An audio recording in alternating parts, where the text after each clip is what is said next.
horta sheekadan kala maana markii aad maqashiin how maxaa tiiriya may erti midii miidaysay maahino dam dir haw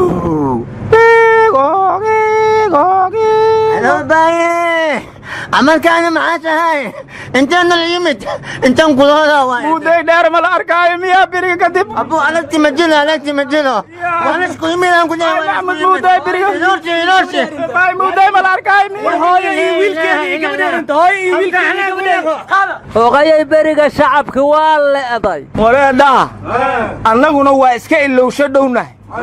qaraxuna waa laba qad damiirka iyo dareenka naga maqanay cadawgaanu muqdisho in qof ku noolaada ma rabiyo waayahay dadka hadda ku nool hadduu cadawgu dhammeeyo dad kaloo ku noolaada ma u diyaarshay warnimiya aan waliba liyaabsana suuga hamarweyno wada gordaano ummadu dhan iska seedas baaburkii bow likasi odowkii langalatan lahaa inoo ka dhimido liyaabsana aryaadaha maha guri qurux badana laga dhisayo muqdisho mool la yiraahdo cadawguna guri qurux badan muqdisho war cudurdaar looma samayn karo ha noolaan baa la yidhaa war dadkaanu dembiga ay galeen oo loo laynayaa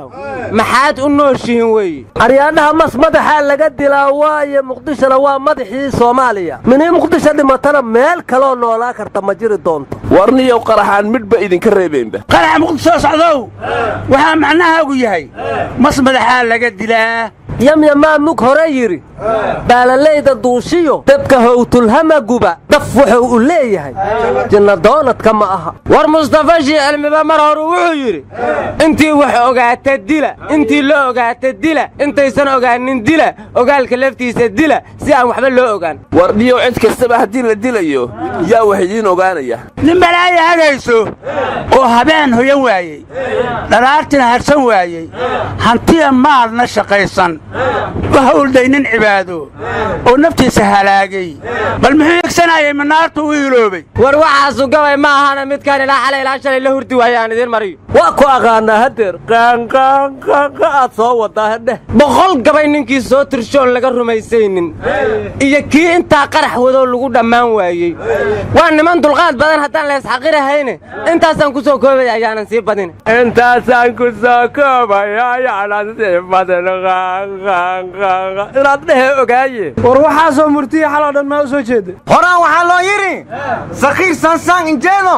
socodkiisaa laykasaa waxaa kaloo hore loo yidhi orgaga owr naqa doona idigta waa ka tilmaan warniyo nimankanu qabaa murti maahe waa looxyarayaashii waxaa kaloo hore loo yidhi nin balaayo abuuray barkiisu ka gurtaa walaadha waxaa la yidhi dhiig daatay iyo dhul dagaal ka jiro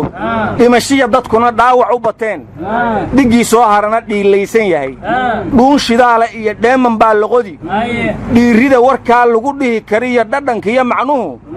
dhac bareera iyo dhabar jabin miya eebaagoo dadkanya maalin kasta la dilaayo wax la aqbali kara maahina wixii dhiig lahow kaca xaggeenu kacna adeer wanaga dhiig leh war haddaad si kasta u tafahaydantihiin xamar baa xallin weydeene war haddaan si kasta u tafahaydannay xujo iyo dhib baa xarunta yaal xididda dhaadheer xas bay noqotay xulufooyin baas kala xirmaysteen inkastoo xubno badan la xuro xilalna loo dhiibo inkastoo xariiraan khudboo dhaar xaf lagu siiyo xoog iyo haddii xeel intaba laysku wada xoorshay xinjir daadshe iyo xaasid xamar laga xoroyn waa aryaadaha dadka xamar jooga xumaanta waa arkaana xisaabtankiyaa ka maqan nin xisaabtamayaan hon xumaha war walaalayaalow muqdisho dhatiya mukulaali oonay dowlamaskala noolada koraana ilma adeeryaalow tulubkan bigaha laga saaro si aan u namdoonaano waxaa hore loo yidhi xamar waa la xumeeyaa xaal marihaayo war qarax layskama xaal mariyo ma waalan tahay war ma haysiine dilka shabaab muqdisho kuma eka hay-adda d b wel ee boosaaso joogtay ninkii madaxda ka ahay oo u dhashay dalka talyaaniga maantaa shabaab dileen laakiin reer boosaaso waxay nooga fiicnaayeen kii wax dilay isla markiiaa meeshii lagu dilay warnimiyow hata ka horaa suugu lileey bakaaro may ku dhiiday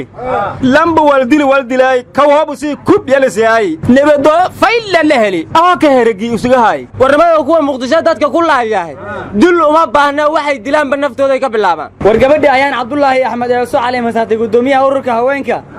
garow waa lagu dhaawacay la yiri ilaa haddana lama sheegin cidda dhaawacday aryaadaha gabdhuhu markay siyaasadda isku khilaafeen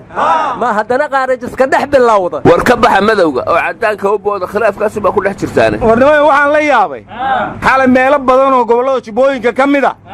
roobaa ka daalay alxamdulillah guwa masdeeru roobkii la kasaaya horta biyaha ma dhigay roob war roobku ma tumay buu ahaa mise maraadiiq warwarkan naga suga roobkaad moodeen maahane gantaale roobaha ku soo daatay xilli dambe rag badan oo u diyaarsanaa inay wax dilaanna iyagii baa la dilay marka waxaan u malaynayaa qaraxa maatada lagu laayay xamar weyne in cali dheere saacadaha soo socda dhihi doono waan ka aargudanay daroonta maraykanka miyaha muqdisho leedahay muxuu ka aargutaa warnimayo aniga waxaa iga dhaadhicila siduu maraykanku noogu qanciyey inuu inta wiilal Soomaaliyeed laayo aan ku farxno arrin maraykanku ma qalina been ha ka sheegin ayaa ka nagu qanciye humadkiisa galaan u jiido gambahaaya gaar noogu joog war wasiirka maaliyadda Bayle goorma laga dhigay wasiirka arrimaha dibadda waa la yaabe yaa kuu sheegay shan safiir buu mid maalin la kulmay waxaana ugu darayd markuu hal maalin midka maraykanka iyo midka Shiinaha qaabilay waana laba iska soo horjeeda war waa safiiradii lacagta kuwaas iyo safiirada arrimaha dibadda maaha $100 nooga soo qaadiyahe war lacag laga qaadi mayne musuqmaasuqa la isku eedeeyay oo dugdugayo la warkaas waa been ma jiro anaa hubiyay u lahaa warnimada waxaan soo xasuustay isxariifis badna ma Baylo dad xogmooga la xisaabtamaya war mayaani oo warantiina waa Baylo bangiidin buuxiyay musuq yaa maasuq ma rabne muqdisho miina tan ka dhaaf musuq yaa maasuq ma rabne muqdisho miina tan ka dhaaf waryaalahan jumhuuriyaddii Soomaaliland waxay qabqabatay carruurtii gudaafada seexanayay gebigoodiibana xabsiga ayaa loo taxaabo linta ku cabayaan war wasaaradii ay ku adeeyeen inay xaqoodii cuntay ayaa ka dambaysay in ilmaha la xiro war adeer afaaraha Soomaaliland kudhoodu kama hadashay ayar afkaaga xajiso war wasiirkii dastuurka Cabdiraxmaan Xoos Jabriil wuxuu yiri kalamaan warka ay sheegto waa been dastuurkana sanadkan dhamaystiraynaahe Falastiin xornimaha hesha sanadkan hadduu wasiir Xoosh dastuurka dhamaystiro xorriyaddii Falastiin inuu ka soo hormariyo baa cadaanaysa ee carha ka soo hormariya car warniyo wada hadalkii iyo dhexdhexaadintii meeday aryaadaha magaaladii beledweynaheed waa la yaabaa la yiri daacishna inay soo gashaan laga baqaahaa la yiri berigana dad maga kaliya ahaa la qabqabtayaa la yiri horta daacishna xayaheed ma dhagorta daanyeerta wareedhaha dad meel kale ka yimid maahana mashquulnina masku waa xuub siibtaa baa la yidhi daacishkuna waa shabaab xuub siibtay war hogaamiyaha daacish cabdiqaadir muumin islaantiisa waxay dacwaysay booliiska ingiriiska waxay tiri markaan Soomaaliya duqay ugu tagay oo aan soo laabtay way jir dileen ay tiri cunugii daacishka ayaa uurkii soo qaaday way girideen ay tiri war ma ana hal malyan oo magdhabahay dalbatay hona waxaa loo yiri ilmaana diino seen loo celihaa awashirko yaa daacish dadkina badilaya magdhawna ma la siiha war midaan dhalanay ka rabaanba dad shaqaysanaya inta dhameeye war ma haysaana balcad baan la yaabay qudaartii habatay qudaartaada ma qaara taliyihii nabadsuguda Xuseen Cabdulla soo wacay xabada ugu socota military ay soo weeraray gudoomiyaha degmada ka dambeeya kadibna Xuseen wuxuu ugu jawaabay xabad ma maqlay xagee ka socota markaas wuxuu ugu jawaabay dabaysha dhinaca kale u socota ma maqli kartid aryaadaha warka badan intii iska dhaaftiin anigu waxaan ku soo gabagabeeyha musuq yaa maasuq ma rabne muqdisho miina tan ka dhaaf